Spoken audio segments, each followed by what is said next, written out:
هو ده اللي يتقال عليه رغيف حواوشي فعلا. ده مش رغيف حواوشي عادي، ده اشهر حواوشي في مصر، معمول بخبرة اكتر من 55 سنة في قلب عابدين، يعني اكلة شعبية مصرية اصيلة. انا ويزو، والنهارده انا عند حواوشي الرفاعي. انا جيت هنا قبل كده وعملت لكم الدليل الكامل لحواوشي الرفاعي، بس عرفت انه نزل اصناف جديدة للمنيو، فحبيت اكون اول واحد يجربها. وده بقى للاكيله الاوفر سايز، رغيف نص كيلو ما يقدرش عليه غير الاكيل.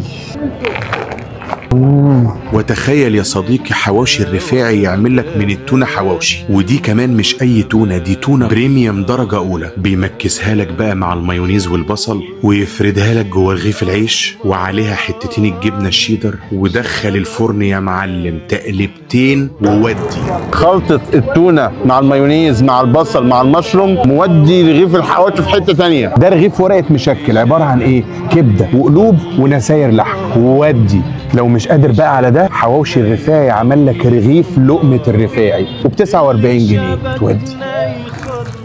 وبعد حفلة الحواوشي الجامدة دي كان لازم احبس واحلي بطبق رز بلبن عليه حتة بسبوسة بالسمنة البلدي من حلوان الحلمية. لقاء العمالقه. ده يا جدعان من حلاوتها قمت جبت 5 من التلاجة. سيبوني انا بقى، يلا جوه.